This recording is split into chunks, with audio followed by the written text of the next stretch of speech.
The Prime Minister refers to the long overdue economic crime bill, which, to be clear, we support and will vote through on Monday with speed.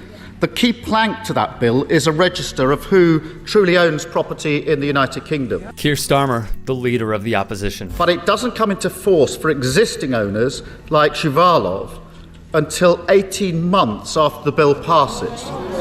At best, that's autumn 2023. Far too long for the Ukrainian people. Why are we giving Putin's cronies 18 months to quietly launder their money out of the UK property market and into another safe haven? Directly calling out Boris Johnson and the Conservative Tory party for the cover they have provided. Mr. Speaker, the impact of what the UK is doing and the impact of and I think the whole House should be proud of what we have done, because we have led the way on this. Let's be crystal clear about this. Boris Johnson has acted in one way publicly while giving his billionaire Russian donors ample time and provided cover for them. All of this begins with the world of sports. Of course, the billionaire owner of Chelsea Football Club is Roman Abramovich. You're talking about more sanctions, Prime Minister, but Roman Abramovich is not sanctioned. He's in London. His children are not in the bombardments. His children are there in London. Putin's children are in Netherlands, in Germany, in mansions. Where are all these mansions seized? I don't see that.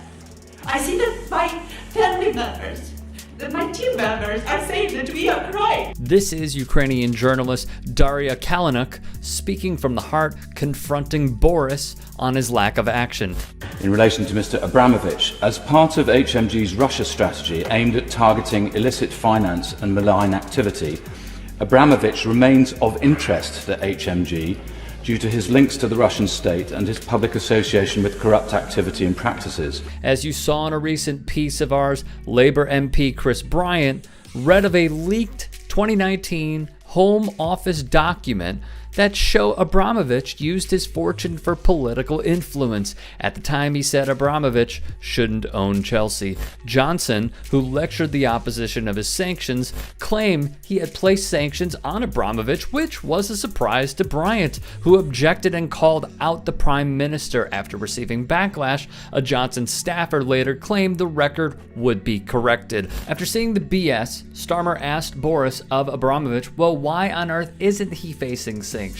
In response, Johnson said he could not go into details on specific cases. He then pivoted back to the sanctions, which, to be clear, is Johnson, the Prime Minister, appearing to provide serious cover for Russian oligarchs and buying them time through tongue-in-cheek rhetoric. The Washington Post wrote Abramovich has serious influence in Moscow with connections to Russian dictator Vladimir Putin. The connection has been there, as Sarah Kenzier's book famously proclaims, hiding in plain sight. Via PBS, Abramovich came up through the ranks with help from oil magnate Boris Berezovsky, who introduced him to ex-Russian President Boris Yeltsin's inner circle. He joined the board of directors for Sibneft in 1996.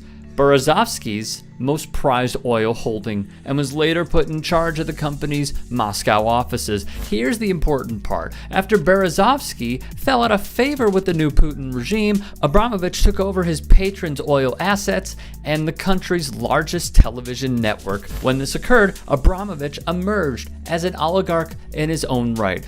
Business opponents accused him of ruthless dealing, and he was once investigated by the authorities, but cleared. Allegations of wrongdoing have never stuck. The Guardian's David Smith wrote in 2006, how and why has Abramovich retained the patronage of President Vladimir Putin while other businessmen were exiled or jailed? In this interview, Smith notes Abramovich sat in a varnished boardroom in the office of his finance company, a short walk from Red Square. At the back of the room is a small picture of Putin.